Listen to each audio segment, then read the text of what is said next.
వంశీ విభూషితకరాన్నవనీరదాభాత్ పీతాంబరాదరుణబింబఫలాధరోష్టాత్ పూర్ణేందుసుందరముఖాదరవిందనేత్రాత్ కృష్ణాత్ పరం కిమపి తత్వమహం న జానే.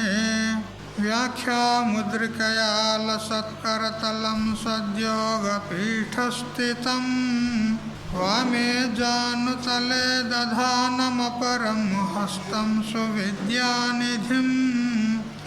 విప్రవ్రాతవృతం ప్రసన్నమనసం పాథోరుహంగద్యుతిం పారాశర్యమతీవ పుణ్యచరితం వ్యాసం స్మరేత్ సిద్ధయే. శ్రుతిస్మృతిపురాణానామాలయం కరుణాలయం నమామి భగవత్పాదం శంకరం లోకశంకరం. ఈశ్వరో గురురాత్మేతి మూర్తిభేద విభాగినే వ్యోమవద్వ్యాప్తదేహాయ దక్షిణామూర్తయే నమః. యుక్తాహార విహారాయ వివిక్తస్థలవాసినే మలయాళయతీంద్రాయ బ్రహ్మనిష్ఠాయతే నమః.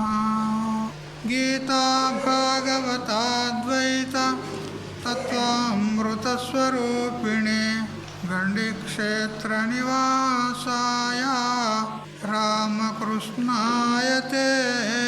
నమః. ఓం పూర్ణమదః పూర్ణమిదం పూర్ణాత్ పూర్ణముదచ్యతే పూర్ణస్య పూర్ణమాదాయ పూర్ణమేవావశిష్యతే. ఓం శాంతి శాంతి శాంతి.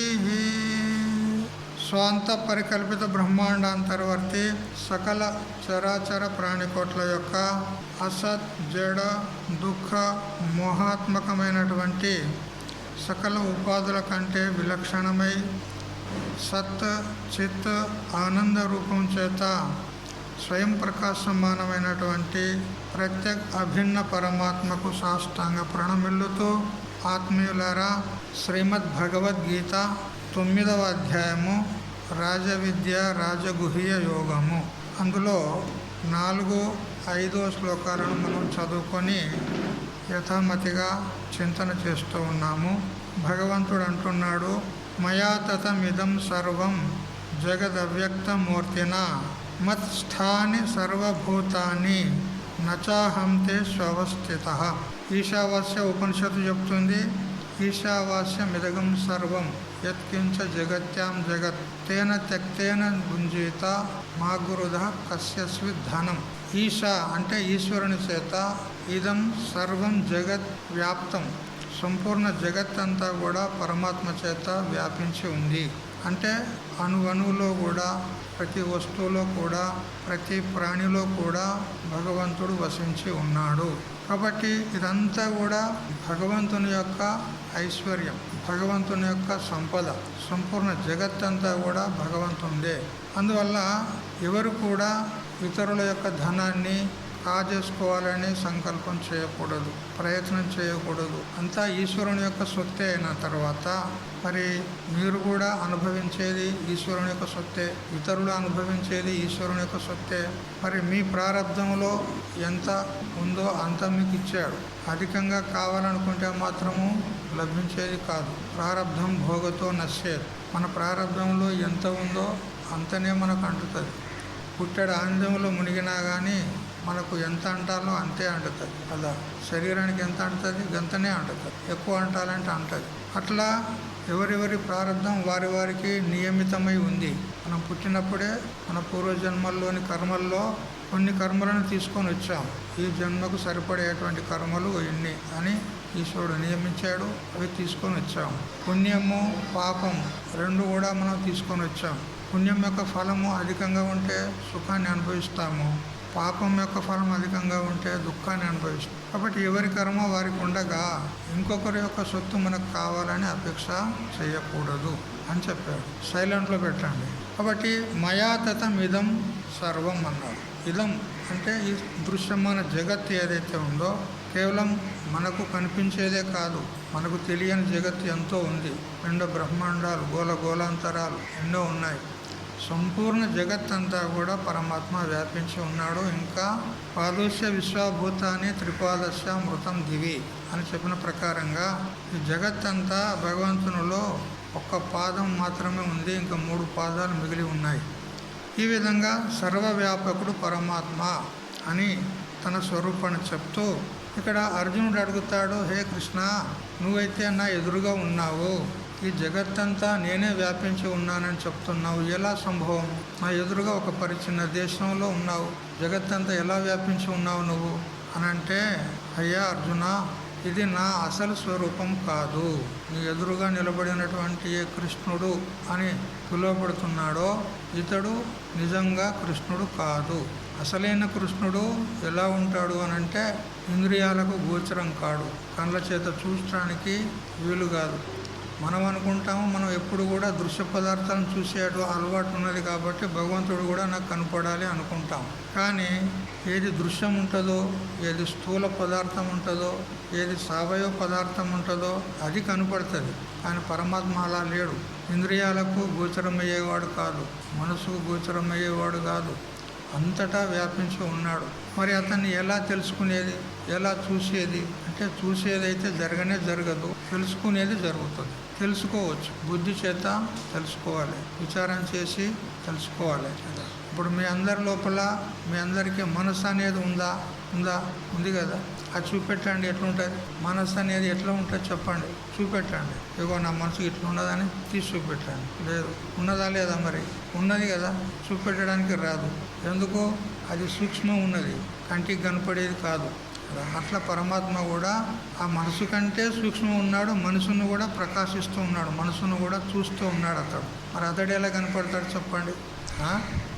అందుకని నాకు భగవంతుడు కనపడాలి, దేవుడు ఏడున్నాడు చూపెడతావా అని నాస్తికులు అడుగుతారు. కొంతమంది తార్కికులు పిడివాదం చేస్తారు, మండివాదం చేస్తారు. భగవంతుడు ఉంటే నాకు కనపడాలి అంటాడు. ఇక్కడ భగవంతుడు చెప్తుండే అంతటా ఉన్నా అని అంటున్నాడు. అంతటా ఉన్నాడు ఎలా కనపడతాడు చెప్పండి? ఇప్పుడు ఆకాశం అంతటా ఉంది, కళ్ళకు కనపడుతుందా? ఆకాశము కళ్ళకు కనపడుతుందా? ఆకాశం చూపెట్టు, ఏది ఎట్లుంటుంది? ఆకాశం ఎట్లుంటుంది? పైన కనపడేది నీలి రంగు కనపడేది అది ఆకాశం అంటావా? అది కాదు, ఇదంతా ఆకాశమే. కోకిలి భాగం ఇదంతా ఖాళీ స్థలం అంతా ఆకాశం, కంటికి కనపడదు కానీ ఉన్నది. అట్లా భగవంతుడు అంతటా ఉన్నాడు కానీ కంటికి కనపడడు, కానీ అన్ని పనులు చేస్తూ ఉంటాడు. కళ్ళతో చూస్తూ ఉన్నాడు, చెవులతో వింటూ ఉన్నాడు, ఆ చేతులతో పని చేస్తూ ఉన్నాడు, అన్నీ చేస్తూ ఉన్నాడు. ఇప్పుడు మీరంతా వింటున్నారు, ఎవరి యొక్క సత్తలో వింటున్నారు, ఎవరి శక్తి ఉంటే వింటున్నారు మీరు కదా. భగవంతుడు ఉంటేనే, ఆ చైతన్యం మనలో ఉంటేనే ఈ శరీరం పనిచేస్తుంది. ఆ చైతన్యం లేకపోతే ఏమంటారు దీనికి? చైతన్యం కనుక దీని నుంచి నిష్క్రమించింది అనుకో, అప్పుడు ఏమంటారు? మీ భాషలో చెప్పండి కదా, పీనిగే అంటారు, అంతే కదా. శవము అంటారు. చైతన్యం ఉన్నంత వరకే ఇది మాట్లాడుతుంది, చూస్తుంది, అన్ని పనులు చేస్తుంది. ఆ చైతన్యం లేకపోతే ఇది శవము అంటారు. చూడండి, మరి అది మనలో ఉండి కూడా మనల్ని ప్రేరణ చేస్తుంది, మనకు అన్ని పనులు చేసుకోవడానికి అవకాశం ఇస్తుంది, మనకు సత్తాస్ఫూర్తినిస్తుంది, శక్తినిస్తుంది కదా. దాన్ని గమనిస్తలేం మనం. నేను చేస్తున్నా, నేను చూస్తున్నాను అంటాము కదా. ప్రతిది కూడా నేను చేస్తున్నా, నేను చూస్తున్నా, నేను అక్కడ పోయినా ఇక్కడ పోయినా అంతా నేనే ఎలుగబెడుతున్నా అని అంటాను కదా. వాడు లేకపోతే ఏం చేస్తావు నువ్వు?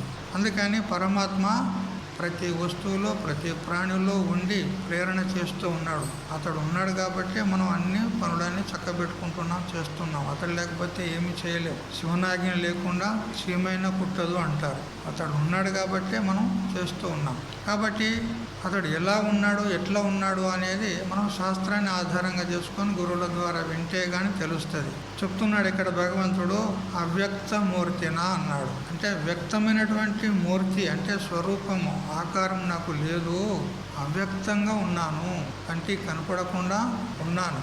ఇప్పుడు నన్ను ఏ రూపాన్ని అయితే చూస్తున్నావో, కృష్ణుడిగా నువ్వు ఏదైతే నన్ను భావిస్తున్నామో ఇది నా అసలైన స్వరూపము కాదు. మరి ఏం స్వరూపము? నీ అసలైన స్వరూపం ఏమిటి? పోనీ భగవంతుని స్వరూపం తర్వాత చెప్పుకుందాం. మీ స్వరూపం చెప్పండి. మీ అసలైన స్వరూపం ఎవరు? ఇప్పుడు ప్రతి వారు కూడా నేను నేను నేను అంటున్నారా లేదా? నేను ఫలానా దేవదత్తుని, యజ్ఞదత్తుని, రామయ్యను, మల్లయ్యను, పుల్లయ్యను, లక్ష్మిని, సుజాత అని ఏదో అంటారు కదా మీరు అంతా నేను నేను అని కదా. ఇప్పుడు నేను ఫలానా లక్ష్మిని అంటావు. ఈ లక్ష్మి అనేటువంటి పేరు నువ్వు పుట్టుకతోనే తెచ్చుకున్నావా? చెప్పు. ఏమండి మీకు పేరు ఉన్నదా లేదా? పేరు లేదా మీకు? ఏం పేరు లేదా? ఉందా లేదా? ఎప్పుడు పెట్టారు ఈ పేరు?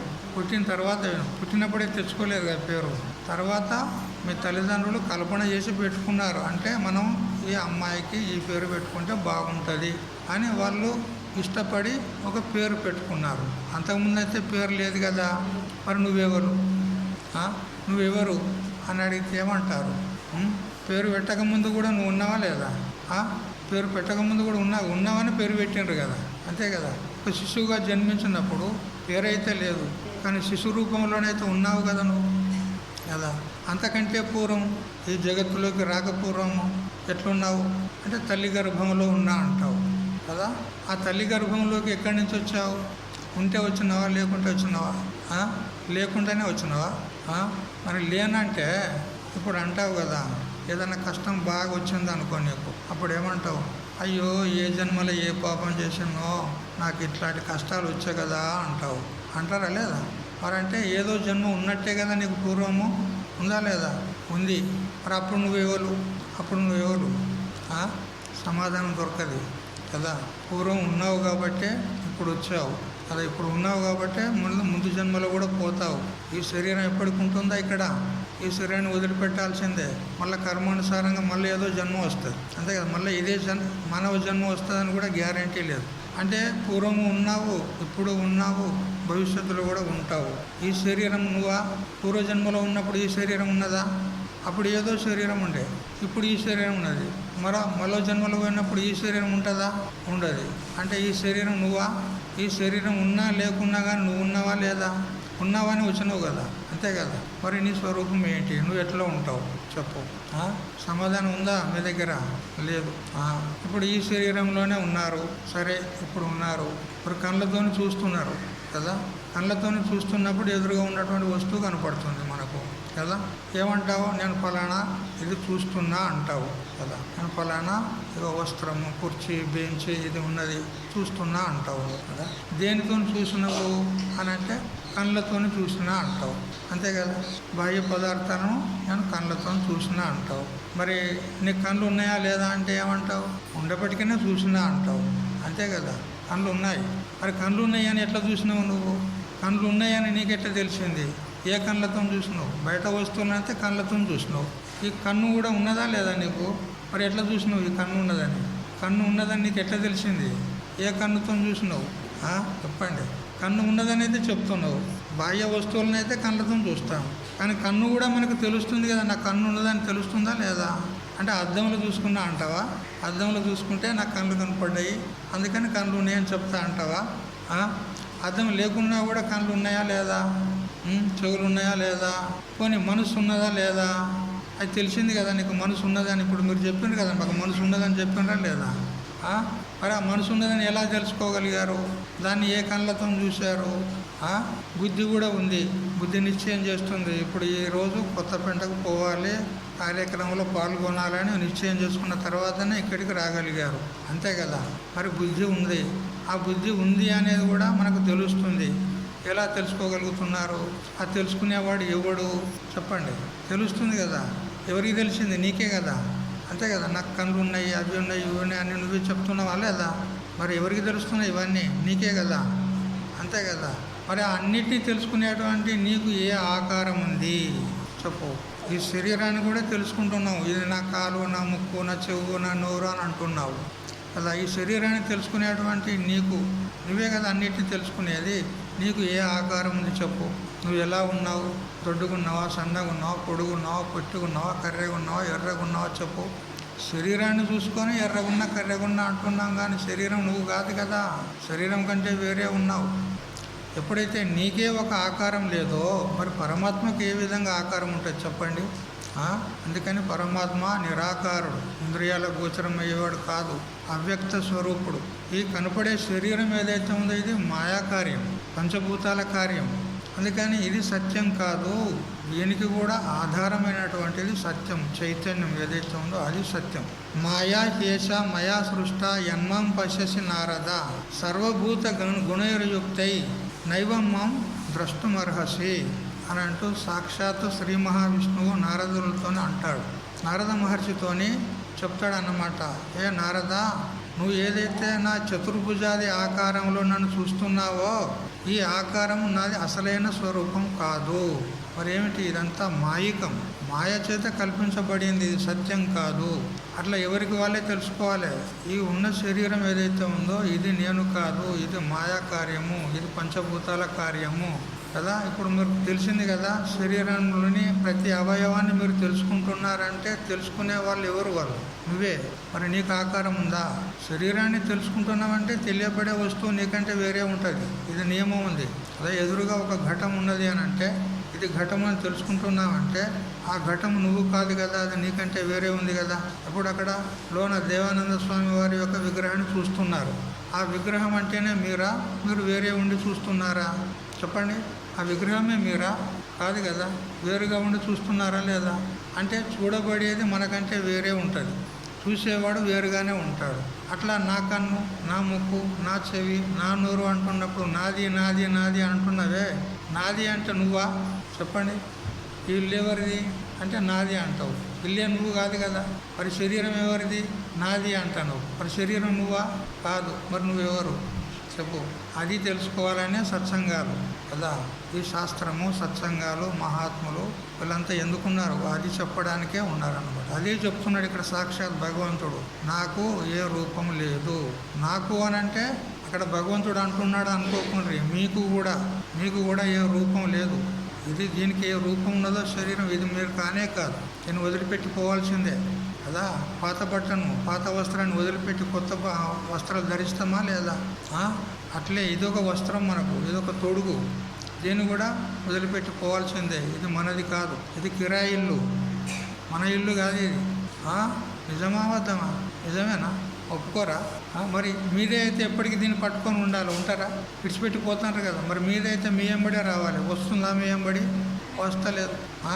ఇది మీది కాదు కదా.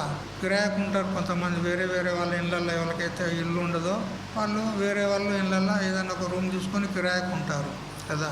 వాళ్ళు వెళ్ళిపోమన్నప్పుడు వదిలిపెట్టిపోతారా లేదా? ఆ ఇల్లుని అంటగొట్టుకొని పోతారా?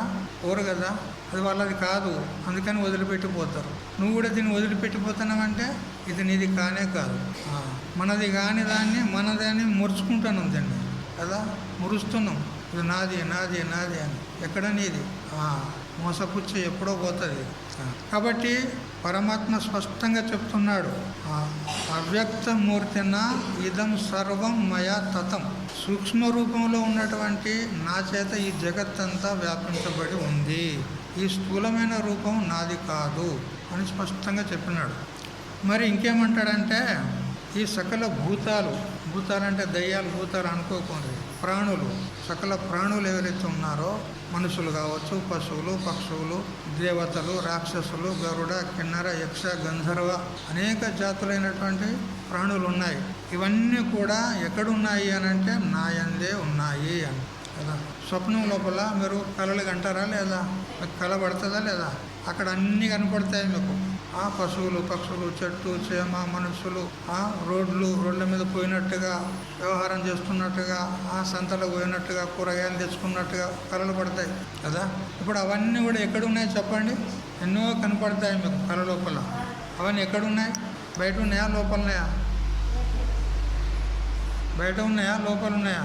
ఎక్కడ ఉన్నాయని చూస్తున్నావు నువ్వు. బయట చూస్తే నీ కళ్ళు మూసుకున్నావు, మరి బయట కనపడుతున్నాయా? నువ్వు కళ్ళు మూసుకొని పడుకున్నావు. బయట ఉన్నాయంటే ఈ కళ్ళతో కనపడతాయి. నువ్వైతే కళ్ళు మూసుకొని పడుకున్నావు కదా. మరి ఇప్పుడు అవన్నీ ఎక్కడున్నాయి చెప్పండి? బయట ఉన్నాయా, లోపల ఉన్నాయా? నీలోనే ఉన్నాయి కదా. ఇప్పుడు ఎట్లా స్వప్న ప్రపంచం అంతా నీలోనే ఉన్నదో అట్లా ఈ జాగ్రత్త జగత్తంతా కూడా పరమాత్మ యందే ఉన్నది అని అందుకే చెప్తున్నాడు. జగత్తంతా నా యందు ఉన్నది, కానీ నేను వాటిలో లేను అంటాడు. ఈ సకల ప్రాణికోట్లు ఏవైతే ఉన్నాయో నేను వాటిలో లేను, అవి నా యందు ఉన్నాయి, నేను వాటిలో లేను అంటాడు. ఏ విధంగా సముద్రం మీద అలలన్నీ వస్తూ ఉంటాయి, పోతూ ఉంటాయి. అవన్నీ ఎక్కడున్నాయి? సముద్రంలోనే ఉన్నాయి. కానీ అలలు ఏవైతే ఉన్నాయో వాటిలో సముద్రం ఉందా? అలల్లో సముద్రం ఉందా? సముద్రంలో అలలు ఉన్నాయా? సముద్రంలోనే అలలు ఉన్నాయి, అలల్లో సముద్రం లేదు. అట్లా ఈ భగవంతుడు కూడా అంటున్నాడు, ఈ జగత్తంతా ఇప్పుడు మనమంతా ఎక్కడున్నాం? భగవంతుని యందే ఉన్నాం. కానీ భగవంతుడు మన యందు లేదంటాడు కదా. మన యందు లేకపోతే మరి మనం ఎట్లా మాట్లాడుతున్నాం, ఎట్లా వింటున్నాం, ఎట్లా చేస్తున్నాము అంటే దీని తాత్పర్యం ఏంటంటే అంతటికీ ఆధారం నేనున్నాను, కానీ నాకు ఆధారము భూతకోట్లు కావు. ఏ విధంగా తండ్రి నుంచి జన్మించినటువంటి కుమారుడు, ఆ కుమారుడు తండ్రికి ఆధారం కాదు, తండ్రి కుమారునికి ఆధారం. ఎందుకంటే బాగోగులన్నీ తండ్రి చూసుకుంటాడు కాబట్టి, ఆ కుమారుని బాధ్యతలన్నీ తండ్రికి ఉంటాయి కాబట్టి తండ్రి ఆధారం. కానీ కొడుకే వాడు ఇంత ఉన్నాడు, వాడు ఎట్లా తండ్రికి ఆధారం అవుతాడు? అట్లా ఈ విధంగా భగవంతుడు ఈ శ్లోకంలో చెప్పినాడు. అయితే ఇటువంటి సూక్ష్మతత్వాన్ని మనం తెలుసుకోవాలంటే కొంచెం గహనం ఉంటుంది, చాలా క్లిష్టం కదా. ఇప్పుడు మీరు వింటున్నది కొత్తగా వింటున్నారా, ఇదివరకు విన్నారా? కొత్తగానే వింటున్నారు. మీకు ఎట్లా అనిపిస్తుంది? ఆశ్చర్యం అనిపిస్తుంది, అంతే కదా. అందుకని ఇట్లాంటి విషయాలు చాలా సూక్ష్మం ఉంటాయి. ఇవి మనం గురువుల ద్వారానే తెలుసుకోవాలంటే గురువులు ఉన్నా కానీ ఒకరు చెప్పినా కానీ మనకు బుద్ధిలో దిగదు. ఎందుకు అని అంటే బుద్ధి శుద్ధం కూడా ఉండాలి, బుద్ధి నిర్మలంగా ఉండాలి, అంతఃకరణం పవిత్రంగా ఉండాలి. ఆ పవిత్రంగా ఉండాలనే శాస్త్రం మనకు కర్మలు చెప్పింది ఉన్నది. ఇప్పుడు మీరు ఆడ యజ్ఞం చేసి వచ్చారు, ఆ యజ్ఞం ద్వారా మీకు ఏమవుతుందని అంటే మీరు ఒకవేళ కోరికతోని కనుక చేసినట్లయితే ఆ ఫలం సిద్ధిస్తుంది. లేదు ఈశ్వరార్పణ బుద్ధితో చేసినాము, మాకు ఫలం యొక్క అపేక్ష లేదు, ఈశ్వరునికే సమర్పణము అని చేస్తే మీకు అంతఃకరణము నిర్మలమవుతుంది, మనసు శుద్ధపడుతుంది. సకామంగా చేశారనుకో, కోరికతో చేశారనుకో మనసు శుద్ధిపడదు. అంతవరకే అల్పమైనటువంటి ఆ కోరిక మాత్రం నెరవేరుతుంది, అంతేగాని మనసు శుద్ధిపడదు. మనసు శుద్ధిపడాలి అంటే ఈశ్వరార్పణ బుద్ధితో చేయాలి. ఈ ఫలము నాకు అపేక్ష లేదు, ఇది ఈశ్వరునికే సమర్పితము అని ఈ విధంగా చేసినట్లయితే మన అంతఃకరణము అంటే మన మనస్సు శుద్ధంగా ఉండాలి. మన మనసులో రాగము, ద్వేషము, కోపము, తాపము, ఈర్ష్య, అసూయ మొదలైనటువంటివి ఉండొద్దు. నిర్మలంగా ఉండాలి, పవిత్రంగా ఉండాలి. ఆ విధంగా ఉంచుకుంటేనే కానీ మనకు భగవంతుని యొక్క ఆ సూక్ష్మతత్వము తెలుస్తుంది. అంతఃకరణ శుద్ధి లేకపోతే భగవతత్వం చెప్పినా కానీ తెలియదు. అందుకే ఈ కర్మలన్నీ మనకు శాస్త్రం విధానం చేసింది మన అంతఃకరణ శుద్ధి కోసం. అయితే మనం కర్మలు చేస్తాం, యజ్ఞము, యాగము వగైరా ఇవన్నీ చేస్తాము, కానీ ఫలాపేక్ష చేత చేస్తాం. నాకు సంతానం కావాలనో, ధనము కావాలనో, లేదా కొడుకు ఉద్యోగం రావాలనో, ఏదో కొడుకు పెళ్ళి కావాలనో ఏదో ఒక కోరికను పెట్టుకొని కర్మలు చేస్తాం, అంతే కదా. ఇప్పుడు చేశారు కదా ఎవరో దంపతులు యజ్ఞం చేసినారా లేదా? చేశారు కదా, ఏదో కోరికతోనే చేశారు కదా, అంతే కదా. కోరిక లేకపోతే నువ్వు పని అయితే చెయ్యి, శాలరీ అయితే ఇవ్వమని అంటే ఇవ్వడం చేస్తాడా? నువ్వు నెల రోజులు పని చెయ్యి నాయన, నీకు డబ్బులు అయితే ఇవ్వము అంటే ఇవ్వడం చేస్తాడా? ఎవడు చేయడు కదా. ప్రయోజనం అనుద్దిశ నా మందోపి ప్రవర్తతే, ప్రయోజనాన్ని అపేక్షించకుండా ఎంత మందప్రజ్ఞుడు కూడా ఏ కర్మలో ప్రవృత్తుడు కాడు. ఫలం వస్తుంది అంటే చేస్తారు, అదే కదా. చిన్న పిల్లవాడే ఉన్నాడు అనుకో, వాడు బజార్లో ఆడుతున్నాడు, ఏ బాబు ఇక రారా అంటే ఎందుకు అంటాడు వాడు, అంతే లేదా?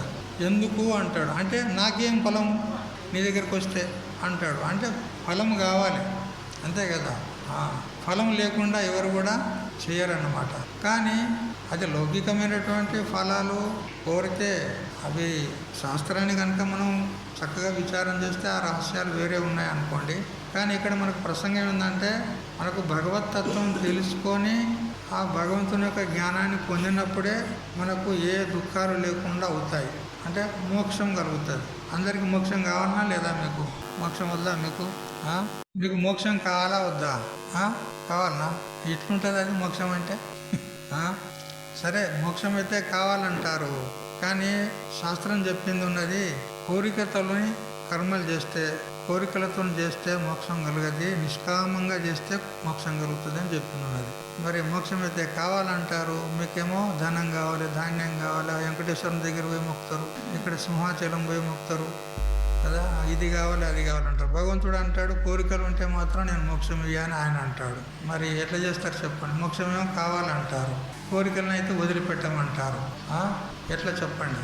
అయితే కోరికలు లేకుండా ఈశ్వరార్పణ బుద్ధితో చేస్తే మోక్షం. మహారాష్ట్రలో ఒక అమ్మగారు ఉండే, ఆమె ఏ పని చేసినా కానీ కృష్ణార్పణమస్తు అనేది.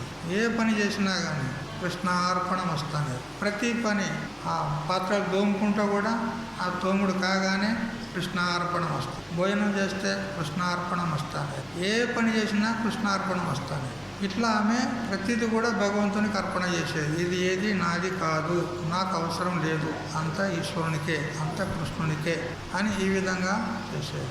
ఆమె పశువుల కొట్టంలో గోశాల ఉంటుంది కదండి, ఆ గోశాలలో పేడ తీసి కూడా, ఆ పేడ తీసి ఒక దగ్గర కుప్పేస్తారు కదా బయట, ఏమంటారు, పెంట అంటారు దానికి, అట్లా దానిలో వేస్తారు. అందులో వేయగానే కృష్ణార్పణం వస్తానే. ఆ పేడ తీసి ఆ పెంటలో వేయగానే కృష్ణార్పణం వస్తానే. ప్రతిదీ ఏ పని చేసినా కూడా. అయితే ఆమె మొత్తం తన్వయత్వంలో ఉండేదన్నమాట. మొత్తం కృష్ణున్నే ఆరాధిస్తూ ఉండేది, కృష్ణున్నే ధ్యానిస్తూ ఉండేది. ఏ పని చేసినా కృష్ణార్పణం వస్తానంటే ఆ పేడ కూడా కృష్ణుడికే అంటేదంట. ఇక్కడ వేసిన పేడ ఎక్కడ? ఆడ దేవాలయంలో కృష్ణుని విగ్రహం ఉంది. ఇక్కడ కృష్ణార్పణం వస్తాను పేడ లేయంగానే ఆ పేడ ఆయన ముఖం మీద పడేదంట.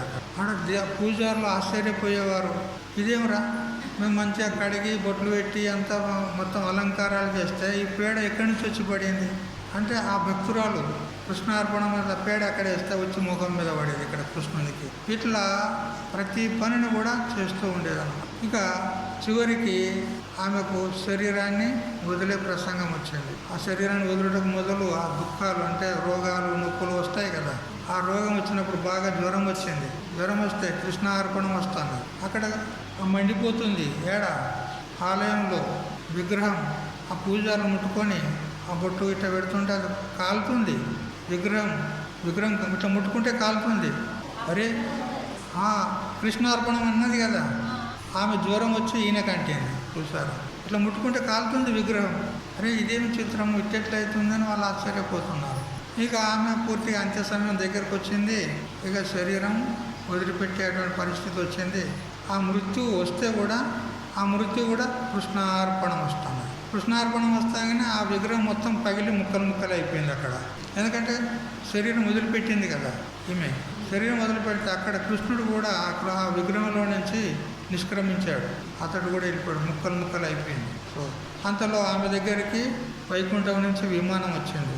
అదే తుకారాం మహారాజ్ దగ్గరికి వచ్చింది కదా, విన్నారా ఎప్పుడైనా తుకారాం మహారాజ్ కథ? అంత్య సమయంలో అతనికి వైకుంఠం నుంచి విమానం వచ్చింది తీసుకుపోవడానికి.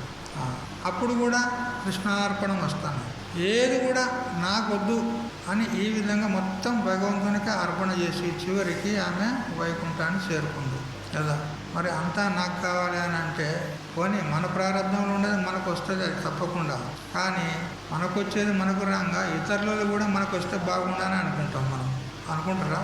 మీరు అట్లా ఏమో అనుకోరు కదా. కొందరు అనుకుంటారు, మీరు కాదు, మీరు మంచి వాళ్ళు ఉన్నారు.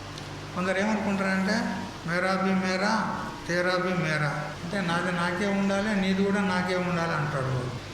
అసలు నీది కూడా నీది కాదని శాస్త్రం చెప్తుంది. నీది కూడా నీది కాదు. ఇప్పుడు ఇల్లు కట్టుకున్నావు, మంచిగా అందంగా కట్టుకున్నావు, ఇల్లు నీదా, అంతే కదా. ఇప్పుడు ఇటుకలు రాళ్ళు ఇవన్నీ కూడా నువ్వు తయారు చేసినవా? రాళ్ళు నువ్వు తయారు చేసినవా? ఈశ్వరుడు తయారు చేసిన కొండ ఉన్నది, అక్కడ పర్వతమో గుట్టనో ఏదో కొండనో ఉన్నది, ఆ కొండ నుంచి తెచ్చుకున్నావు. అది నీది కాదు కదా. మట్టి నీదా? మట్టి నీది కాదు కదా. ఇవన్నీ చేర్చి నువ్వు ఇల్లు కట్టుకున్నావు. వాస్తవంగా ఎవరిది ఇల్లు చెప్పండి? నేను డబ్బులు సంపాదించి కష్టపడి నేను సంపాదించినా అంటావు నువ్వు, అవునా లేదా? మరి డబ్బులు సంపాదించడానికి నీకు శరీరంలో శక్తి ఉండానా లేదా? మరి ఆ శక్తి ఎవరిచ్చారు?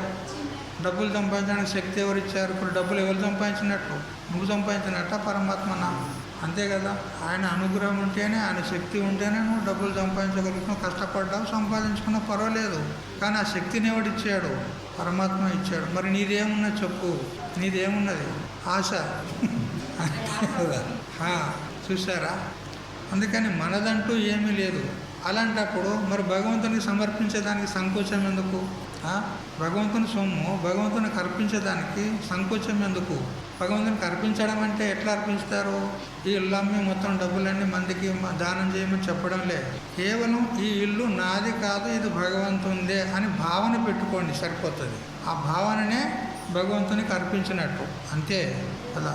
ఈ శరీరం ఎవరిది? భగవంతుంది. ఇల్లు ఎవరిది? భగవంతుంది. డబ్బు ఎవరిది? భగవంతుంది.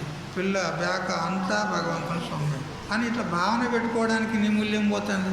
ఏం పాడేసుకోమని చెప్తున్నావా? పెట్టుకోండి, మీ సొమ్ము మీ దగ్గరనే ఉండని, కానీ భావన చేయండి ఇదంతా భగవంతునిదే అనేటువంటి భావన చేస్తే సరిపోతుంది. ఈ విధంగా భావన పెట్టుకుంటే మన అంతఃకరణము, మన మనసు శుద్ధి పడుతుంది. ఆ శుద్ధాంతఃకరణంలో భగవంతుని యొక్క స్వరూపం మనకు తెలుస్తుంది. ఏం ఎత్తకపోతాం మనం? ఇంత కట్టుకున్నావు, నాది నాది అంటున్నావు, ఇంత పెద్ద భవనం కట్టుకుంటాం, నీది ఎమ్మడి వస్తుందా? రాదు. ఒక రాజు మంచిగా 7 అంతస్తుల బిల్డింగ్ కట్టాడు, మంచి భవనం కట్టాడు ఒక రాజు తాను ఉండడానికి. ఎంత అందంగా కట్టాడంటే దానికి ప్రపంచంలో ఎవరు కూడా ఇది బాగులేదు, ఇక్కడ ఇది సరిగ్గా లేదు అని చెప్పడానికి వీళ్ళే. అంత అందంగా కట్టాడు. కట్టి మొత్తం ప్రపంచంలో చాటింపు చేశాడు. ఎవరైనా వచ్చి నా యొక్క భవనానికి ఏదైనా త్రుటి, ఏదైనా లోపం ఉంటే చెప్పండి అని అన్నాడు. నా భవనానికి ఏదైనా లోపం ఉంటే చెప్పండి, నేను సరిదిద్దుతాను అంటే అంత విశ్వాసం ఉన్నదన్నమాట. అంత చక్కగా కట్టాడు, ఏ లోపం లేకుండా. అప్పుడు ఆ భవనాన్ని చూడడానికి చాలామంది దేశాల నుంచి వాస్తుశాస్త్రజ్ఞులు ఉంటారు కదా, వాస్తు చెప్పేటోళ్ళు ఎంతోమంది వచ్చారు. ఇంత చక్కగా భవనం కట్టాడంట, ఆ భవనంలో ఏ లోటు లేదంట, చూద్దాం అని వచ్చారు. ఎంతోమంది వాస్తు తత్వజ్ఞులందరూ వచ్చారు, చూశారు. ఎవ్వరు కూడా దానికి వంక పెట్టిన వాడు లేడు. అంత చక్కగా ఉంది ఆ భవనం. ఏ వాస్తు శాస్త్రజ్ఞుడు కూడా ఇక్కడ తప్పు ఉన్నది చూడు, వాస్తుకు విరుద్ధంగా ఉన్నది అని ఎవడు కూడా చెప్పలేదు. ఎందుకు? అంత చక్కగా కట్టాడు. అప్పుడు రాజు చాలా సంతోషపడ్డాడు. ఇంత చక్కని భవనం కట్టుకున్నాను కదా అని ఆనందపడుతూ ఉన్నాడు. ఇంతలో ఒక మహాత్ముడు వచ్చాడు. ఇట్లాంటి మహాత్ముడు వచ్చి, ఈయన పెద్ద భవనం కట్టాడంట, చాలా అందంగా ఉందంట, ఒకసారి చూద్దాము అని ఆయన కూడా వచ్చాడు. వచ్చి భవనం అంతా ఎగాదిగా బాగా చూశాడు. చూసి ఇద్దరు కొంచెం ముక్కు ఇట్లా పెట్టాడు. ఇట్లా ఇష్టం లేకపోతే ఎట్లా పెడతారు మీరు? ముఖం ఎట్లా పెడతారు చెప్పండి కదా, ముక్కు ఇరిచినట్టు కదా. ముఖం ఇట్లా పెట్టేసరికి ఆ రాజు చూశాడు. ఏమండి మహాత్మా, మీరు అట్లెట్లా ముఖం ఇట్లా పెట్టి ఏదో అంటే నా బిల్డింగు సరిగ్గా లేదన్నట్టుగా, ఏదో వంక ఉన్నది, ఏదో త్రుటి ఉన్నది అన్నట్టుగా నువ్వు ముఖం ఇట్లేందుకు పెట్టినావంటే దీనికి 2 కారణాలు ఉన్నాయన్నాడు. దీనికి 2 కారణాలు ఉన్నాయన్నాడు. ఏమిటి అని అంటే, ఇది ఎన్నడో ఒకనాడు కూలిపోతుంది, అంతే కదా. ఎన్ని రోజులు ఉంటుంది చెప్పండి? ఎన్నడో ఒకనాడు కూలిపోతుందా లేదా? టైం వచ్చినప్పుడు పోతుందే కదా. ఒక 100 సంవత్సరాలు ఉండొచ్చు, 200, 300, 500 సంవత్సరాలు ఉన్నా కానీ, 1000 సంవత్సరాలు ఉన్నా కానీ ఒకనాడు పోతుందే కదా, మంటలో కలిసిపోయేదే కదా. అందుకే నేను ఇట్లా ముఖం పెట్టినా అంటాడు. ఎందుకంటే ఎన్నడో ఒకనాడు కూలిపోయేదే ఉంది అన్నాడు. మరి ఇంకో కారణం ఏం చెప్పు అంటే, ఇంట్లో ఉండేవాడు ఎన్నడో ఒకనాడు పోయేటోడే ఉన్నాడు అన్నాడు. ఇంట్లో ఉండేవాడు ఎవడు? వాడే కదా, వాడు రాజు కదా. ఎన్నడో ఒకనాడు పోతాడా లేదా కదా, వదిలిపెట్టి పోవాలన్నా లేదా, పోతాడు. అందుకే ఈ 2 కారణాల చేత నేను ముఖం ఇట్లా పెట్టినా అంటాడు. నువ్వు ఎంత అందంగా కట్టుకుంటే మాత్రం ఏం ఉపయోగం ఉన్నది? ఒకనాడైతే వదిలిపెట్టి పోయేటోనివే కదా, మరి ఏం లాభం చెప్పు? ఏదో ఉన్నన్ని రోజులు ఉండాలి అని అంతే కట్టుకున్నావు, కానీ దాని మీద మోహం పెట్టుకోకు అని చెప్పే తాత్పర్యం ఉంది. కట్టుకోవాలి, ఇల్లు కట్టుకోవాలి, దాన్ని ఎవరు చెప్పాను? అడవిలో ఉండమని చెప్పినరా? ఇది నాది కాదు అని ఈ భావన ఉండాలి కదా. అందుకని మోహం పెట్టుకోరాదు. ఇది నాది, ఇది నాది, ఇది నాది అనేటువంటి మోహం పెట్టుకోరాదు. ఒకనాడు నువ్వైనా వదిలిపెట్టిపోవాలి, లేకపోతే ఒకనాడు అదైనా వదిలిపెట్టిపోతుంది. ఏదో ఒకటి అయితే తప్పదు. వియోగం అయితే తప్పదు, ఇది అనివార్యం కదా. ఇదం కాష్టం నద్యాం వహతి సంగత సంయోగాశ్చ వియోగాశ్చ కాతత్ర పరిదేవన అని శాస్త్రం చెప్తుంది. ఇప్పుడు ఒక నదిలోకి చిన్న చిన్న పాయలు వస్తాయి కదా. అక్కడి నుంచి ఒక పాయ అంటే చిన్న నది ప్రవాహం, చిన్న నది. అక్కడి నుంచి ఒక నది, ఇక్కడి నుంచి ఒక వచ్చి పెద్ద నదిలో కలుస్తాయి. ఇప్పుడు గంగా నది ఉందనుకో, లేదా గోదావరి ఉందనుకో, గోదావరికి ఎన్ని చిన్న చిన్న పాయలు వచ్చి కలిస్తే అంత పెద్దగా అయిందండి కదా. చిన్న చిన్న అన్నీ వచ్చి కలిస్తేనే అంత పెద్ద నది తయారైంది కదా. ఇది ఉద్భవ స్థానం ఎక్కడ? నాసిక్ కదా. ఆ నాసిక్లో బ్రహ్మగిరి అని ఉంది. ఆ బ్రహ్మగిరి అనేటువంటి ఆ పర్వతం నుంచి సన్నగా వస్తుంది. అక్కడి నుంచి ప్రారంభమవుతుంది గోదావరి నది. రాను రాను రాను ఇక్కడి అక్కడి అన్నీ కలిసి పెద్దగా అయిపోయింది. అట్లా ఒక పాయ నుంచి ఒక కట్టె ఆ ప్రవాహంలో కొట్టుకొచ్చింది. ఇంకొక పాయ నుంచి ఒక కట్టె ఇక్కడి నుంచి కొట్టుకొచ్చింది. రెండు ఈ పెద్ద నదిలో కలిసిన చోట రెండు కలిసినాయి. ఈ కట్టె ఆ కట్టె రెండు కలిసి ఆ నదీ ప్రవాహంలో కొంత దూరం కలిసి ప్రయాణం చేసినాయి. 1 కిలోమీటరో ఎంతో ప్రయాణం చేసింది. అయితే ఆ రెండు కట్టెలు కొంత దూరం ప్రయాణం చేసినాయి. ప్రయాణం చేసిన తర్వాత ఒక చోటు పోయిన తర్వాత ఇక్కడ సుడిగుండం లాగా ఒకటి వచ్చింది. ఆ నది సుడిగుండం లాగా గిర్రన ఆ నీళ్ళని తిరుగుతూ ఆ సుడిగుండం లాగా తిరుగుతుంటే ఒక కట్టె ఆ సుడిగుండంలో పడిపోయింది, ఒక కట్టె వెళ్ళిపోయింది. ఇప్పుడు చూడు, ఎక్కడో ఉన్నది ఒక కట్టె, ఎక్కడో ఉన్నది మరొక కట్టె, రెండు అవి సంయోగమైనవి, కొంత దూరం కలిసి ప్రయాణం చేసినాయి. మళ్ళీ ఒకటి విడిపోయింది, ఒకటి ముందుకు వెళ్ళిపోయింది, ఒకటి ఆగిపోయింది. చూసారా? అట్లా మన కుటుంబంలో కూడా మన అందరం కలిసిమెలిసి ఉంటున్నాం. ఇక్కడ భార్యకు భర్త, భర్తకు భార్య తోడుగా ఉంటున్నారు. ఎక్కడో పుట్టింది ఆ అమ్మగారు, వీడిక్కడ ఉన్నాడు, ఇద్దరు కలిశారు కదా. కొన్ని రోజులు ప్రయాణం చేస్తారు, సంసారం చేస్తారు, పిల్ల బ్యాకలు వగరే ఇవన్నీ ఏదో సంసారం చేస్తారు. ఒకనాడు ఏమవుతుంది? ఒకరిని విడిచి ఒకరు పోవాల్సిందేనా? తప్పదా ఇక? తప్పదు కదా. ఎవరు ఆపుతారు దీన్ని? ఆయనన్నా మొదలు పోతాడు, ఈమెన్నా మొదలు పోతుంది, ఏదో ఒకటి అవుతుంది. ఎందుకంటే అందరి ఆయుష్ ఒక తీరుగా ఉండదు కదా. వాళ్ళ ప్రారంభానుసారంగా కొన్నేళ్ళ ఆయుష్ ఒకరికి ఉంటుంది, కొన్నేళ్ళ ఆయుష్ ఒకరికి. ఎవరి ఆయుష్ మూడితే ఒకరు పోవాలి, అంతే కదా. ఇప్పుడు ఏమైంది? ఇప్పుడు ఆ కట్టెల సంగతి అయింది కదా, మన సంగతి కూడా.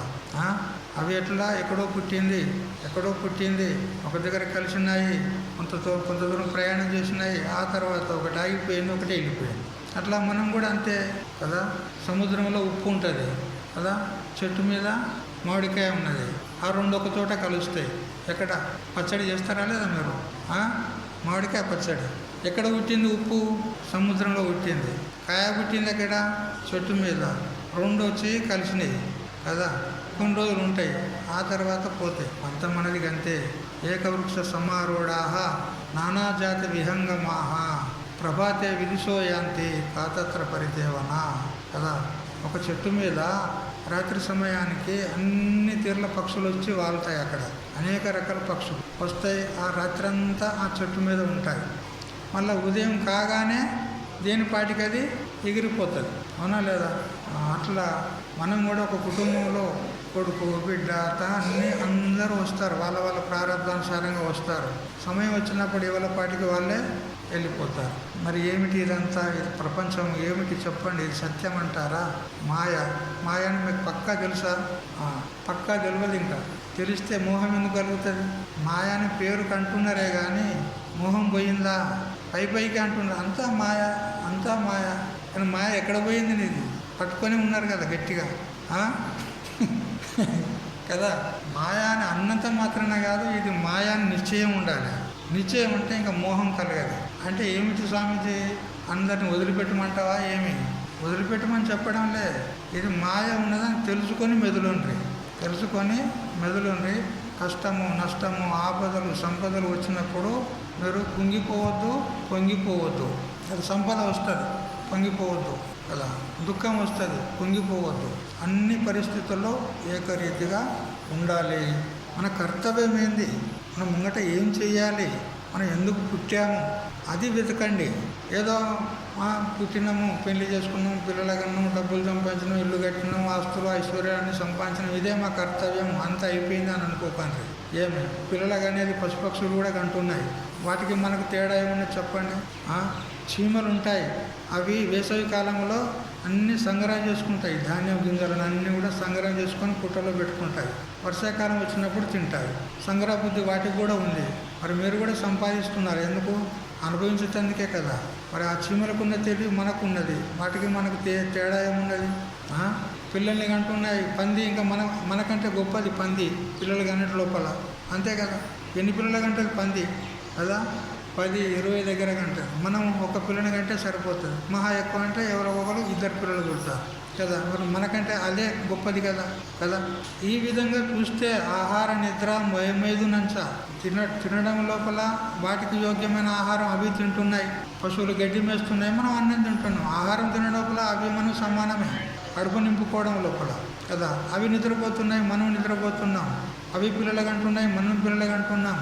మరి వాటికి మనకు తేడా ఏమిటి? మనం మనుషులేమి పుట్టి ఏం చేయడానికి వచ్చినాము? మరి వాటిలాగానే మనం చస్తే, పశువుల్లాగా పుట్టి పశువుల్లాగా చస్తే మనుష్య జన్మకు ఏం ప్రయోజనం చెప్పండి? ఏదో ఒకటి సాధించాలి కదా. భగవంతుడు అన్ని జంతువుల కంటే, అన్ని ప్రాణుల కంటే మనిషికి తెలివిచ్చాడు. మరి ఆ తెలివి ప్రయోగం చేయాలన్నా లేదా? ఎక్కడ ప్రయోగం చేయాలి?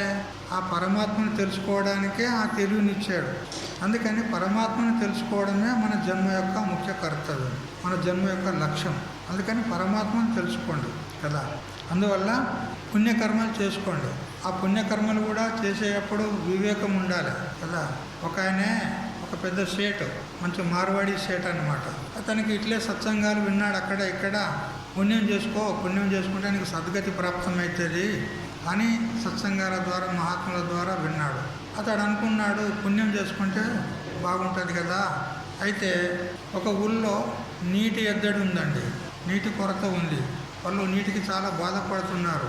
అయితే వాళ్ళ ఊరిలో ఒక నుయ్యి, ఒక బావి కనుక త్రవ్వించినట్లయితే ఆ ప్రజలందరికీ ఉపయోగపడుతుంది కదా, ఇది పుణ్యకార్యమే కదా, అందరికీ జలం నీళ్ళను సరఫరా చేస్తే ఇది పుణ్యకార్యమే కదా అని చెప్పి అతడు ఆ ఊరిలో 4 తోవల యొక్క కూడలి ఉంటుంది కదా, చౌరస్తా ఏమంటారు దానికి? చౌరస్తా అంటారా? కూడలి 4 తోవలు ఒక దగ్గర కలుస్తాయి. అక్కడ ఒక బావి తవ్వించాడు. బావి తవ్విస్తే ఇక నీళ్లు పుష్కలం వచ్చాయి, ఆ ఊరు ప్రజలందరికీ కూడా సరఫరా అవుతున్నాయి. అందరు కూడా చాలా బాగు చేసావు, చాలా బాగు చేసావు, చాలా పుణ్యం కట్టుకున్నావు అని అందరు అంటున్నారు. ఇంతలో ఒకరోజు ఒక పిల్లవాడు, వాడు ఆడుకుంటూ అందులో పడిపోయి చనిపోయినాడు. చనిపోయిన తర్వాత ఇప్పుడు ఆడ బావి ఉంటే పడిపోయి చనిపోయినాడు. బావి లేకపోతే వాడు చనిపోయే అవకాశమే లేదు కదా. ఆడ బావి లేకపోతే వాడు చనిపోయే అవకాశమే లేదు. బావి తోడించాడు కాబట్టి అతడు పడిపోయి చనిపోయినాడు. ఇప్పుడు ఈ పిల్లవాడు అందులో పడిపోయి చనిపోయినాడు కదా, ఇది పుణ్యమా పాపమా అని విచారిస్తే కదా చెప్పండి. ఇది ఆ సేటు తవ్వించాడు, ఆ మార్వాడి సేటు తవ్వించాడు. ఇప్పుడు ఇతడు పుణ్యకర్మ చేసినట్ట, పాపకర్మ చేసినట్ట? ఈ బావి తవ్వించిన వాడు, బావి లేకపోతే వాడు చనిపోయే అవకాశమే లేదు కదా. చనిపోవడం అనేది అది నిశ్చితం, అది మాత్రం నిశ్చితమే. కానీ ఇప్పుడు ఒక నిమిత్తం దొరికింది కదా, ఇప్పుడు నిమిత్తం ఉన్నది కదా బావి. వాడు చచ్చేది ఉంటే ఎక్కడో వాడు చస్తాడే వాడు, కానీ ఇప్పుడు బావి నిమిత్తమైంది కదా. మరి ఇది పుణ్యం అంటారా పాపం అంటారా చెప్పండి? అంటే బావి తవ్వించడం పుణ్యమే, కానీ ఎక్కడ తవ్వించాలి వివేకం కూడా ఉండాలి కదా. ఊరు బయట ఎక్కడన్నా ఖాళీ స్థలం ఉంటే అక్కడ తవ్వించాలి. నువ్వు కూడలి లోపల 4 రస్తాలు చౌరస్తా లోపల తవ్విస్తే అది ప్రమాదం కదా. వాడు ఒక్కడే చచ్చిండు కదా, ఇంకెంతమంది కూడా చావచ్చు అక్కడ. అందుకని పుణ్యకర్మ చేస్తే కూడా వివేకంతో చేయాలి. ఎక్కడ, ఎప్పుడు, ఎవరికి, ఏ విధంగా మనం పుణ్యం చేయాలి అనేది కూడా వివేకం ఉండాలి. తెలుసుకోకుండా చేయకూడదు. ఇప్పుడు మీరు దానం చేస్తారు కదా, ఒక ఆయన వచ్చాడు, అయ్యా ఒక 10 రూపాయలు ఇయ్యి అన్నాడు. మీరు దానం చేసే స్వభావం ఉంది మీకు అంటే, జేబులో 10 రూపాయలు ఉన్నాయి, ఇక తీసుకొని ఇచ్చేది. నువ్వు ఇవ్వగానే వాడు వెంటనే ఆ కొట్టుకు పోయాడు. ఎక్కడ ఏది ఏమంటారు దానికి? ఇప్పుడు మీరు చేసుకుంటే పుణ్యమా అది పాపమా చెప్పండి? మీరు పాపమే చేసినారు. ఎవరికి ఇవ్వాలి, ఎవరికి ఇవ్వకూడదు విచారం చేయాలి. విచారం చేసి దానం చేయాలి. ఇప్పుడు ఆ తాగుబోతునికి ఇచ్చినవు, నేను దానం చేసినా అంటే అది దానంలో గణనం కాదు, పాపంలో గణన అవుతుంది. చూడాలి. ఇప్పుడు ఇట్లాంటి ఆశ్రమాలు ఉన్నాయి, మహాత్ములు ఉన్నారు, బ్రహ్మచారులు ఉన్నారు, వాళ్ళు చక్కగా రోజు సత్సంగం చేస్తున్నారు, వేదాధ్యయనం చేస్తున్నారు, శాస్త్రాధ్యయనం చేస్తున్నారు, వారికి భోజనం అవసరం ఉండదు కదా, సరే వాళ్ళకి ఇస్తానని ఇట్లాంటి స్థలాల్లో ఇవ్వాలి. అంతేగాని ఎవరికో తాగుబోతానికి ఇవ్వద్దు. తెలిసిందా? విచారం చేయాలి. కాబట్టి పుణ్యం చేసుకోవాలి, చేసుకోవద్దని కాదు, పుణ్యం చేసుకుంటేనే మనకి సద్గతి ఉంటుంది. కానీ ఎక్కడంటే అక్కడ పుణ్యం చేసుడు బాగుపడదు కదా. ఇప్పుడు గంగా నదిలో స్నానం చేయడానికి పోతారు. గంగా నదిలో స్నానం చేయడం చాలా పుణ్యమైనటువంటిది. కానీ అందులోనే ఉమ్మి వేశారు అనుకో, అందులోనే ఉమ్మి వేశారు, అప్పుడు మీరు ఏం చేసినట్టు? పాపం చేసినట్టే కదా. అట్లా సమయము సందర్భం బట్టి చూడాలి.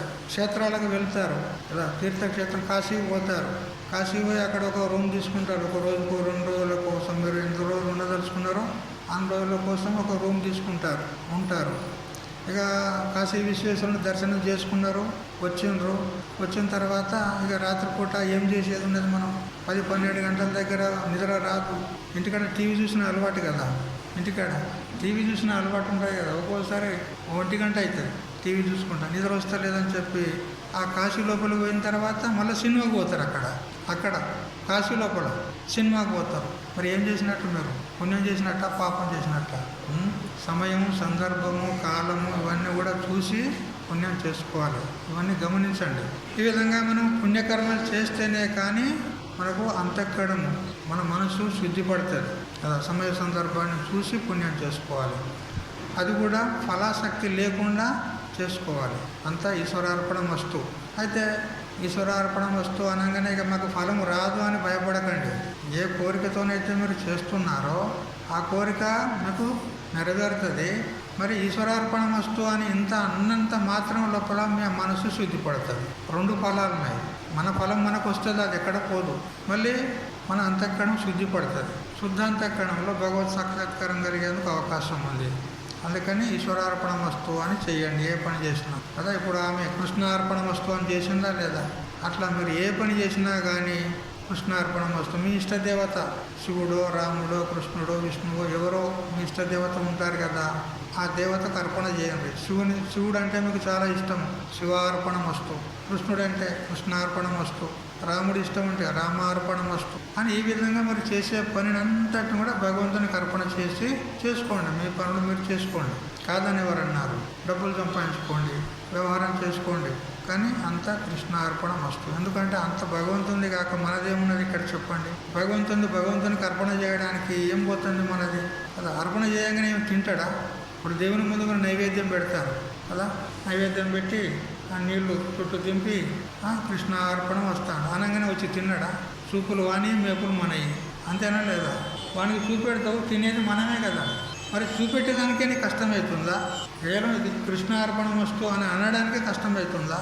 అది కూడా చేయరండి. ఇళ్లలో వంటలు చేసుకుంటారు, కుక్కలు నక్కలు తిన్నట్టు తింటారు పటాపటు ఆ కుండకు ఎగబడి. ఎవరికి ఇష్టం వచ్చినట్టు వాడు చేసుకుంటాడు, తింటాడు. ఆ తల్లి వేసే దగ్గర కూడా ఆగడు వాడు కదా. కాదండి, వంట కాగానే మనం ఏం చేయాలంటే ఆ పొయ్యి నుంచి అన్నం దించగానే ఆ అగ్నిదేవునికి ఇంత అన్నం అర్పణ చేయాలి. ఇది మన సంప్రదాయం. అగ్నిదేవునికి ఇంత అన్నం అక్కడ వేయాలి. ఆ తర్వాత మళ్ళీ ఒక పళ్ళెంలో మనం ఎట్లా రోజువారీగా తిన్నట్టు ఎట్లా మనం వేసుకుంటాం పళ్ళెంలో, అట్లా అన్ని ఐటమ్స్ వేసుకొని ఆ భగవంతుని దగ్గర తీసుకెళ్ళి ఉంటాడా లేదా? మీ ఇంట్లో ఏమైనా కొంత ఫోటో ఏమైనా ఉంటుందా? ఉండదా? ఉంటుంది కదా.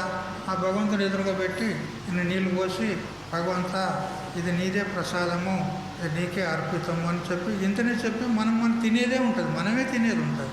ఆ విధంగా కూడా అర్పణ చేయడానికి ఏం మూల్యం అవుతుంది మీకు? అది కూడా చెయ్యరు. అందుకని ఇటువంటి ఫండమెంటల్స్ అంటే చిన్న విషయాలలో కూడా మీరు జాగ్రత్త వహించి భగవదర్పణగా చేసుకోవాలి. ఎందుకంటే ఏది కూడా భగవంతునిదే ఉన్నది, భగవంతుని కానిదాన్ని అంటూ ఏమీ లేదు. ఈ శరీరం కూడా భగవంతునిదే ఉన్నది, ఆస్తి పాస్తులు అన్నీ భగవంతునే ఉన్నాయి. భగవంతుని సమర్పిస్తే మనకు ఏమి పోదు. అందుకని భగవదర్పితంగా మీరు పుణ్యం చేసుకోండి అని చెప్పడం జరిగింది. ఎందుకంటే ఏది చేసినా కానీ మళ్ళీ మనం భగవత్ సాయుధ్యానికే చేరుకోవాల్సి ఉంటుంది, అక్కడికే పోవాలి. ఒక ఆయన ప్రయాణికుడు ప్రయాణమై పోతూ ఉన్నాడు. పోతూ ఉంటే మధ్యలో ఆ దారి 2 దారులు వచ్చాయి. రెండు దారులు వస్తే ఈ దారి గుండా పోవాలా ఆ దారి గుండా పోవాలా అని సంశయంలో నిలబడితే అక్కడి నుంచి ఒక సాధువు వస్తుంటే అయ్యా నేను నా గమ్యాన్ని చేరుకోవాలి, ఏ దారి గుండా పోతే బాగుంటుంది అని అంటే ఆయన ఒక దారి చూపెట్టాడు. ఆ దారిని అనుసరించి ఆ వ్యక్తి పోయాడు. పోను అది శ్మశానానికి పోయింది. ఎక్కడ పోయింది? శ్మశానానికి పోయింది. అయ్యో, సాధువు నన్ను మోసం చేసినట్టున్నాడే, నేను నా గమ్యానికి దారి చూపెట్టమనంటే శ్మశానానికి దారి చూపెట్టి నాకు మోసం చేశాడే అని మళ్ళీ తిరిగి వచ్చి మళ్ళీ ఆ కూడలి కాడికి వచ్చేసరికి ఆ సాధువు అక్కడే ఉన్నాడు. ఏమయ్యా సాధువు, నువ్వు కూడా అబద్ధం ఆడతావా? సాధువులు కూడా అబద్ధం ఆడితే ఇంకా లోకానికి ఏమైనా స్థాయి ఉన్నదా లేదా? మీరు కూడా అబద్ధం ఆడతారా అంటే నేనెందుకు అబద్ధం ఆడినా అంటాడు. మరి ఏమి, నా గమ్యానికి పోవాలంటే నువ్వు శ్మశానానికి దారి చూపెట్టి నువ్వు మోసం చేసినావా లేదా అని అంటే మనందరి గమ్యం గదేరా నాయనా, మనందరి గమ్యము అదేరా, అందుకని అక్కడ చూపెట్టినా అని అన్నాడు. నిజమా అబద్ధమా? ఒకనాడు అక్కడికే పోవాల్సిందే కదా, మన గమ్యం అది కదా. ఒక సాధువు ఇట్లా ఏదో ఒక చోట కూర్చొని ధ్యానం చేసుకుంటూ ఉన్నాడు. అంటే అతని ఒక వస్త్రం, రుమాలు అంటారా ఏమంటారు, ఆ వస్త్రాన్ని ఒక దొంగ ఎత్తుకుపోతే అతడు ధ్యానంలో కూకున్నాడు. అతడు ఎవడో చూడలేదు. ఎవడెత్తుకుపోయాడప్పా అని అక్కడ ఇక్కడ వెతికాడు. వారిని వీరిని అడిగారు, ఏమయ్యా ఇక్కడికి ఎవరైనా వచ్చారా, నా వస్త్రం పోయింది, నా రుమాలు పోయింది అని అంటే ఎవరు చెప్పడం లేదు. అప్పుడు సాధువు ఏం చేశాడు, శ్మశానాల్లో పోయి కూర్చున్నాడు. శ్మశానంలో కూర్చుంటే ఒక ఆయన వచ్చి ఏం సాధు మహాత్మా ఇక్కడ ఎందుకు కూర్చున్నావు అని అంటే నా రుమాలు ఒకడు ఎత్తుకుపోయాడు, వాడు ఇక్కడ వస్తాడని ఈడ కూర్చున్నా అన్నాడు. వాడు ఎట్లయినా ఎక్కడున్నా కానీ ఈడికి వస్తాడే కదా వాడు ఎక్కడున్నా కానీ మళ్ళీ వీడికి వస్తాడే వాడు కదా, అందుకని ఇక్కడ కూర్చున్నా అన్నాడు. అంటే చెప్పే తాత్పర్యం చెప్పండి, చివరి మన గమ్యస్థానం గది ఉంది కాబట్టి అక్కడికి పోకముందుకే భగవంతుని స్థానానికి చేరుకోవాలి మనం కదా. ఎట్లాగో ఇదైతే తప్పది, శరీరానికి ఈ గతి అయితే తప్పది. అందుకని ఆ గతి రాకముందుకే భగవత్ సాయుధ్యాన్ని పొందాలి, భగవంతుని చేరుకోవాలి.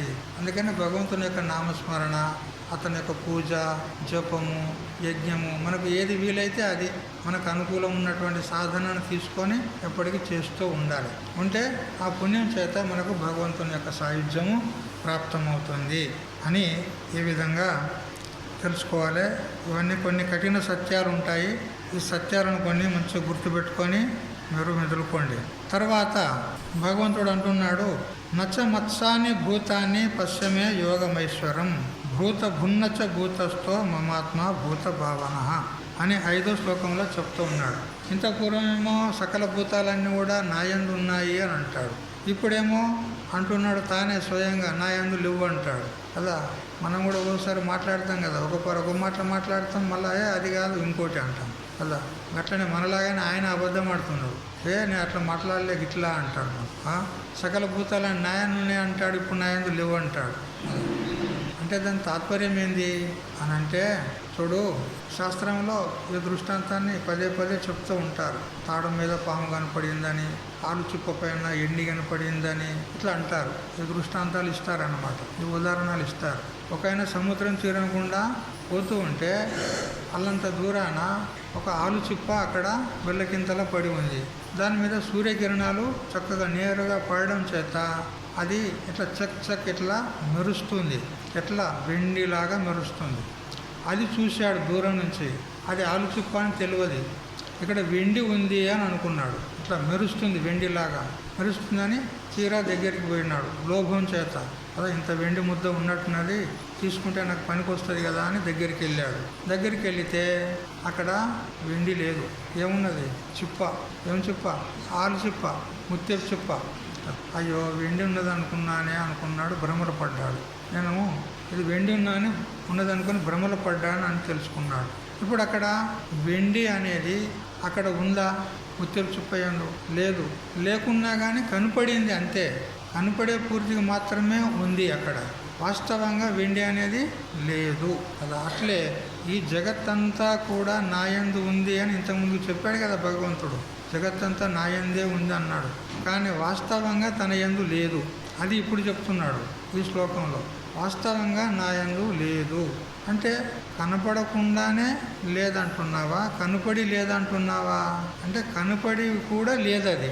జగత్తంతా కనపడుతుంది మనకు, మంచిగా వ్యవహారం చేస్తూ ఉన్నాము. లేదంటే ఎట్లా అంటావు? ఉంది కదా, ఉండి కూడా లేదు.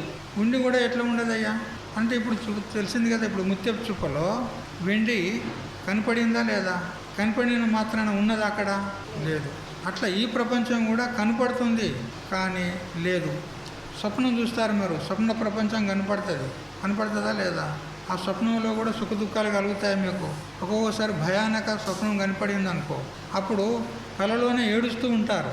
ఆ ఏడుపు పక్కకు పడుకున్న వానికి వినొస్తుంది, అని అంటారు. ఆ కళ లోపల ఏడుస్తూ ఉంటారు. ఆ పక్కవాడికి మేలుకు వస్తుంది, ఏమిరా ఏడుస్తున్నావు, ఏం కలబడ్డదిరా, ఏం భయానక స్వప్నం చూసినావా, ఏం చూసినావు అని అంటాడు. వాడు లేచి అంటాడు, ఓ నాకు పులి ఎంబడి పడ్డది, పులి జర్ర అయితే నన్ను బెంగుతుండే అంటాడు. ఆ భయానక స్వప్నం కనపడింది కదా, ఇప్పుడు ఆ పులి ఉన్నదా? నిజంగా పులి ఉన్నదా? లేదు. లేనిది కూడా దుఃఖాన్ని ఇచ్చిందా లేదా? లేనిది కూడా దుఃఖాన్ని ఇచ్చిందా లేదా? అట్లే కళ్ళ లోపల నీకు 1,00,000 రూపాయల లాటరీ అంటింది అనుకో. లాటరీ అంటింది కాబట్టి మరి నాకు 1,00,000 రూపాయలు ఇయ్యని తెల్లారు లేచి ఆ లాటరీ వన్ దగ్గర పోయి అడుగుతావా? నాకు కళ్ళ లోపల లాటరీ అంటింది 1,00,000 రూపాయలు, నాకు 1,00,000 రూపాయలు ఇయ్యని ఆ లాటరీ వన్ దగ్గర పోయి అడుగుతావా? లేచి తెల్లారినాక పోతావా? నాకు 1,00,000 రూపాయలు ఇయ్యి అని అంటావా? నువ్వు పోయి అడిగినావు అనుకో, వాడు ఏమంటాడు? 1,00,000 రూపాయలు ఇయ్యాడు, 1,00,000 రూపాయలు ఇయ్యాడు, ఒక చెంప దెబ్బిస్తాడు వాడు. అంతేనా లేదా? ఏమరా కూర్చొనివా అని అంటాడు. ఎందుకంటే కళ కదా, కనపడిందా లేదా? కనపడింది. సత్యమా? కాదు. అట్లా ఈ జగత్తు కూడా మనకు కనపడుతుంది, వ్యవహారం కూడా చేస్తున్నాము, కానీ వాస్తవం కాదు, సత్యం కాదు. అందుకే మోహం పడొద్దు. సత్యం కాదని ఎట్లా అంటావు అంటే చూస్తూ ఉండగానే ఎందరియో శరీరాలు మాయమైపోతున్నాయా లేదా? మరి సత్యమా చెప్పండి. ఇప్పుడు మన తాతలు ఉన్నారా, ముత్తాతలు ఉన్నారా, రాజులు ఉన్నారు, ఎంతోమంది రాజులు పోయినారు, ఉన్నారా? ఎందరో రాజులు పుట్టిరి గిట్టిరి, పేరైనా ఉన్నదా మనసా? ఎంతోమంది రాజులు పోయారు, సామంతులు పోయారు, చక్రవర్తులు పోయారు, మన తాతలు ముత్తాతలు పోయారు కదా. మనం ఎప్పటికి ఉంటాం? మనం ఎప్పటికి ఉంటామా? అనుకుంటున్నాం ఎప్పటికి ఉండాలని. ఉంటారా? ఉండం. చూడు, ఒక బాటసారి ఒక సాధువు ప్రయాణం చేస్తూ ఉన్నాడు, తీర్థయాత్రలు చేస్తూ ఉన్నాడు. చేస్తూ ఉంటే ఒకనాడు రాత్రికి సమయంగా చీకటి పడనున్నది. అంతలో అతడు అటు ఇటు చూశాడు. చూస్తే ఒక పెద్ద భవనం కనపడింది. ఆ భవనం కనపడితే సరే ఈ రాత్రికి ఇక్కడ ఉంటాను, ఉదయం పూట మళ్ళీ లేచిపోతాను అనుకొని ఆ భవనంలోకి వచ్చి ఆడ వరండాలో పడుకున్నాడు. పడుకుంటే అదొక రాజుది, అది రాజమహల్, అది సాధారణమైన భవనం కాదు, అది ఒక పెద్ద రాజు చక్రవర్తిది. అయితే ఉదయం పూట బ్రహ్మ ముహూర్తంలో లేచినాడు ఎవరు? ఆ రాజు. లేచి ఆ భవనం దగ్గరికి వచ్చాడు. వచ్చేసరికి ఈ సాధు పడుకొని ఉన్నాడు. అతను చూసి కోపంతో అంటాడు, ఏ సాధు, ఎందుకు పడుకున్నావు ఇక్కడ అంటాడు. ఎందుకు నాయనా కోపగిస్తున్నావు ఎందుకు అంటే, ఇది ఎవరిదో తెలుసా? తెలియదు. మరి తెలుసుకోకుండానే పడుకుంటావా?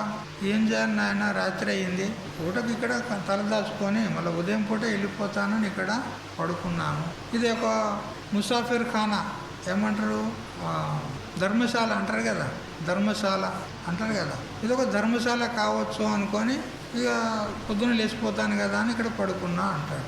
ఏమి నా భవనం నీకు ధర్మశాలలాగా కనపడుతుందా? ధర్మశాలని ఎట్లా అన్నావు నువ్వు అని బాగా కోపిస్తున్నాడు ఆ సాధువు. అప్పుడు అంటాడు ఆ సాధువు, రాజా చూడు, ఈ భవనం ఎవరు కట్టించారు? మా తాత కట్టించాడు. మీ తాత ఉన్నాడా? ఇప్పుడు లేడు. తర్వాత ఎవరు ఉండరు ఇందులో? మా నాన్నగారు ఉండే. మీ నాన్నగారు ఉన్నాడా? ఇప్పుడు లేడు. ఇప్పుడు ఎవరు ఉంటున్నారు? నేను ఉంటున్నా. మరి నువ్వు ఉంటావా? ఎప్పటికుంటావా? ఇంట్లో ఎట్లుంటా? ఇది ప్రకృతి యొక్క నియమం ఉన్నది. వచ్చినవాడు పోవాలనే పడుతుంది. మరి వాళ్ళందరూ పోయినప్పుడు నేను ఎట్లుంటా? నేను కూడా పోతా. మరి నీ తర్వాత ఎవరు ఉంటారు? మా కొడుకులు ఉంటారు. వాళ్ళు కూడా ఎప్పటికుంటారా? ఎట్లుంటారు? వాళ్ళు కూడా పోతారు. మరి ఇట్లా వచ్చి పోయేది ధర్మశాల కాకపోతే ఏంటి చెప్పండి? ధర్మశాలలో ఒక పూటకు 2 పూటలకు ఉంటారు, వెళ్ళిపోతారు, అంతే కదా. మరి ఇప్పుడు ఇవన్నీ ఏంటి? ధర్మశాలలు కాకపోతే. అందుకని ఇదంతా ఒక యాత్ర అంతే, ఒక జత్ర, ఒక సంత అంటారా, ఏమంటారు, ఏదైనా తిరునాళ్ళు అంటారు కదా, తిరునాళ్ళు అట్లా ఉన్నది ఇది. వచ్చేటోడు వస్తాడు, పోయేటోడు పోతూనే ఉంటాడు, వచ్చేటోడు వస్తాడు, పోయేటోడు ఎవరి పని మీద పడిపోతూనే ఉంటాడు, ఎవరికి ఒకరికి సంబంధం లేదు కదా. అట్లా ఉన్నది మన గతి.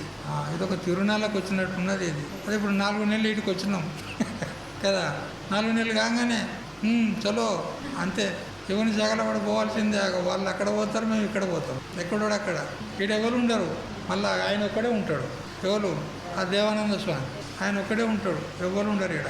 ఆ పూజారి వస్తాడు, పొద్దున ఏదో 2 పూలు వేస్తాడు, పోతాడు, అంతే. ఇదంతా ఏంది? తిరునాళ్ళు కాకపోతే, జాతర కాకపోతే ఏమున్నది ఇదంతా.